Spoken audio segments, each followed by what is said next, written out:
Et dans l'année, TF1 appelle, me disent bon, on entend que tu vas partir, on te propose de faire Danser avec les stars. Mais what the fuck? Tout le monde m'a dit t'es un fou, tu vas faire Danser avec les stars, ta carrière est terminée.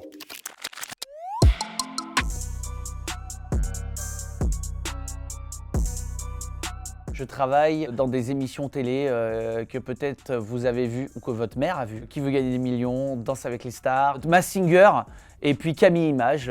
Et je fais également de la couture sur marbre, mais ça c'est un peu plus confidentiel.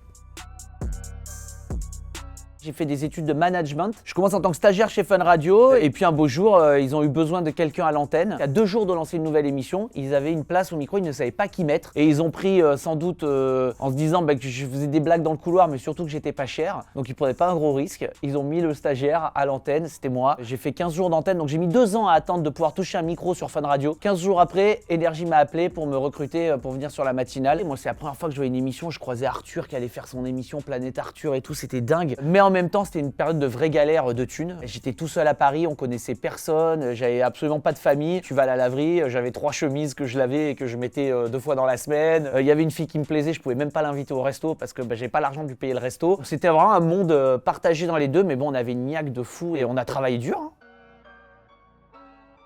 Le coup de projecteur, il est venu grâce à TPMP, au moment où on part tous vivre cette aventure de dingue. On démarre une émission où je crois que la première, on a 250 000 téléspectateurs. Et quand je pars, la chronique fait quasiment des 2 millions, voire 2,5 millions de pics. TPMP, au début, personne ne nous regarde. On était derrière NRJ12 en audience. Et ça s'est fait progressivement. C'est par le travail, par la régularité. Je suis arrivé parce que je faisais ASAP sur W9. Et Cyril regardait l'émission, Hanouna. Et quand il est parti sur C8, on s'est croisés. Il m'a dit, si tu veux, je te mets dans l'émission avec moi et tout. Et donc ça a été cool. Je suis parti comme ça, j'ai quitté M6 à l'époque, sans contrat de travail, sans rien, on savait pas du tout où on allait, on savait même pas si la chaîne existerait. Et on est parti dans cette aventure, touche pas à mon poste.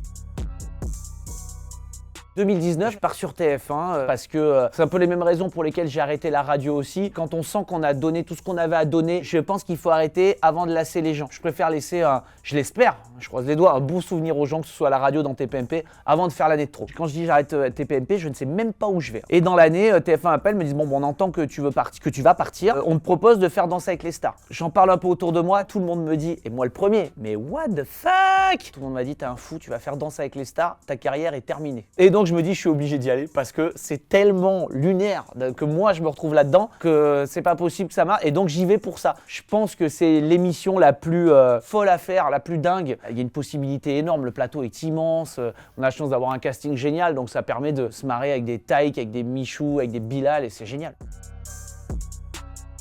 Une journée type, je dirais que c'est je pars très vite au bureau et ensuite je prépare en général toute la matinée, toute l'après-midi mes projets personnels sur tout ce sur quoi on avance au quotidien et puis après l'après-midi sur tout ce que je dois faire en urgent pour la semaine. Ensuite le soir j'essaie rapidement de croiser ma femme. Souvent je retravaille un petit peu le soir aussi sur mes projets perso. Il y a toujours les deux qui avancent, c'est tout ce qui est en projet qui vont arriver et tout ce qui est actuel en ce moment.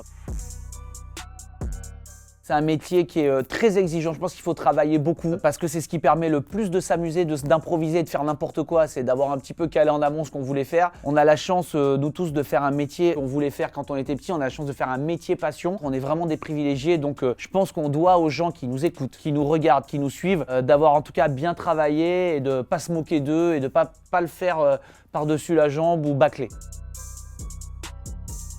Faut pas essayer d'avoir tout de suite ce qu'on veut faire. Vous rêvez d'être journaliste, c'est pas tout de suite vous qui allez avoir le portrait de 7 à 8. Mais vous pouvez commencer à cadrer des interviews de gens qui vous intéressent pas forcément, mais on fait de l'expérience au fur et à mesure et on grandit.